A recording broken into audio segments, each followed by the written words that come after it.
The first explosion hit before anyone realized the battle had begun. Alarms screamed across the orbital research station Icarus 7, bathing every corridor in red light.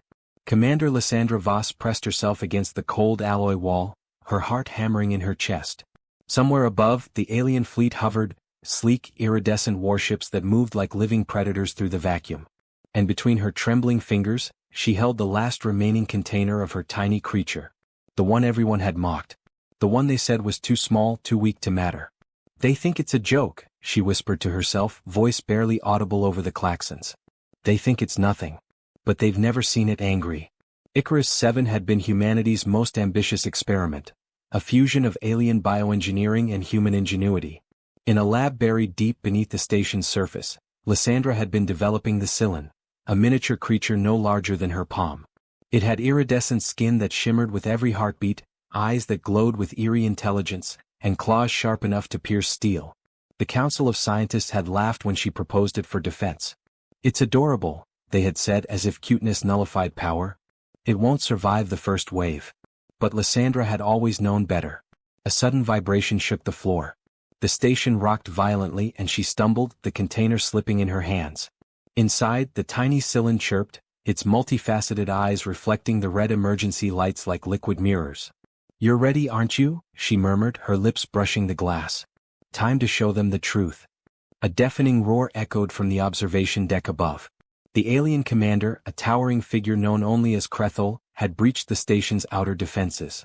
His carapace shimmered with a dark, liquid sheen, every movement precise, deliberate.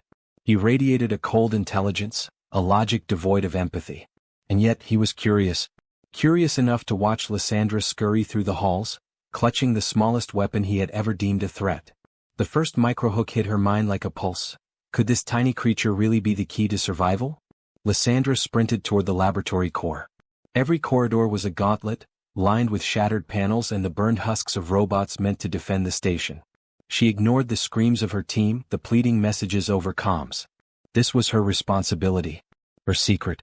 And she could feel the Cyllin's anticipation, a vibration through its small frame that mirrored her own fear and hope. Halfway to the lab, the station shuddered again. Metal groaned. Lights flickered. A warning message scrolled across her visor. Hull breach imminent. Life support failing. She glanced down at the Cyllin. Its tiny claws scraped against the container's wall. Its eyes locked on her, unflinching. "We are ready," it seemed to say. But that was only the beginning. In the lab, Lysandra activated the containment release. The Cyllin unfolded like a living fractal, its limbs stretching, its bioluminescent patterns flaring to life. Where it had once seemed small and fragile, it now radiated power, controlled, terrifying power. "You're going to make them regret underestimating you," she whispered, her voice trembling. "Go." The Cyllin bounded forward, faster than the human eye could track, vanishing into the ventilation system. Lysandra followed on security feeds, watching its tiny shadow dart through vents and maintenance shafts, heading straight for the alien commander's landing site. Meanwhile, Crethel stood on the station's bridge, scanning the intruders. "Pathetic," he hissed. His soldiers circled the lower decks, securing every corridor. "Show me this threat," he demanded. He had no idea what was coming. The first human casualties flashed across the monitors. Soldiers trapped in corridors lit by fire and plasma struggled against alien soldiers who moved with surgical precision. And yet, the Cyllin's attacks left no one unharmed, but no one dead either. It was selective, targeting machinery, weapons, strategic systems. Lysandra's tiny creation was rewriting the rules of engagement in real time. Microhook, was it really fighting for humanity, or something more? Crethel's curiosity turned to irritation. "Find it," he ordered. "Destroy it before it disrupts everything." But the Cyllin was already inside the main command chamber. Its movements were fluid, almost playful, a blur of colors that bent the light. Crethel's massive hand lashed out, but the creature dodged effortlessly, landing on the alien's shoulder in a flash. Lysandra gasped at the feat. The Cyllin, so small, so delicate, was now inches from the commander's head. And then, without warning, it unleashed a pulse of energy, a concentrated wave of bioelectricity amplified by alien technology Lysandra had integrated into its cells. Crethel screamed, a sound that reverberated through the station, a sound no human throat could ever match. His soldiers froze, their precision faltering for the first time. None of us were prepared for the truth. Halfway through the chaos, the major turning point struck. Krethul did not retreat. Instead, he merged his own biostructure with the station's energy matrix, attempting to overload the core to obliterate the Cylon and the humans in one catastrophic strike. Lyssandra's hands flew across the console. She could see the potential annihilation staring her in the face. "What are you doing?" she shouted at the alien. "You can't survive that." But Krethul's logic was rigid. Destruction was preferable to humiliation. And the tiny creature, her Cylon, was too fast for any defense. It jumped onto the energy conduit feeding Krethul's core augmentation and interfaced with it in a way no one expected. Its body shimmered, its neural patterns synchronizing with alien technology. Microhook. Could this creature, the one no one took seriously, actually rewrite the rules of an advanced alien civilization?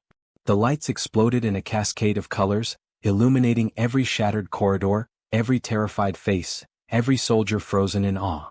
Krethul shrieked as systems failed, as his command over the station and his soldiers unraveled in seconds. The Cylon's small frame crackled with energy, tiny sparks leaping off its bioluminescent skin.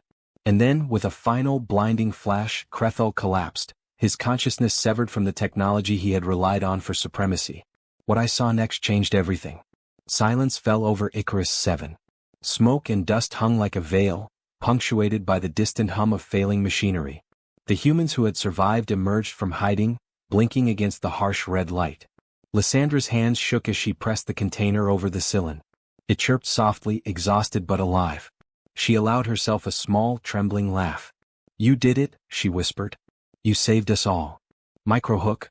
But what had the Cylon truly learned in the chaos it had caused? The surviving humans crowded around, awe and fear mixed in equal measure. They had called the creature a toy, an experiment doomed to fail. And yet, it had just decimated the most powerful alien commander they had ever faced. For the first time, humanity's potential felt tangible. Something small, underestimated, had rewritten the fate of a war. Krethul's soldiers, confused and leaderless, surrendered without a fight. Lysandra realized that the Cylon's victory was not just brute force. It was strategy, precision, and intelligence beyond human understanding. But the emotional toll was visible in every face. Friends had died, colleagues destroyed, and a station that had been a symbol of hope now lay in ruins. Lysandra knelt beside the Cylon, her tiny savior, feeling the weight of both grief and triumph. Weeks later, as emergency teams repaired Icarus 7 and the alien prisoners were escorted off station, Lysandra recorded her final report. "They mocked her," she said, voice steady but soft, "mocked the tiny creature they called insignificant. But in the face of an unbeatable enemy it showed us that courage and intelligence cannot be measured by size. Humanity's future is not in weapons alone, but in the heart of those who dare to hope."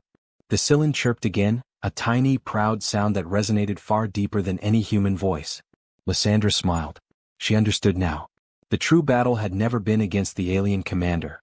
It had been against doubt, against fear, against the blindness that refuses to see the power in what it underestimates. And somewhere deep in the repaired corridors of Icarus 7, a new legend had begun. The last line lingered, cinematic and haunting. They had mocked her tiny creature, and it had changed the fate of a galaxy.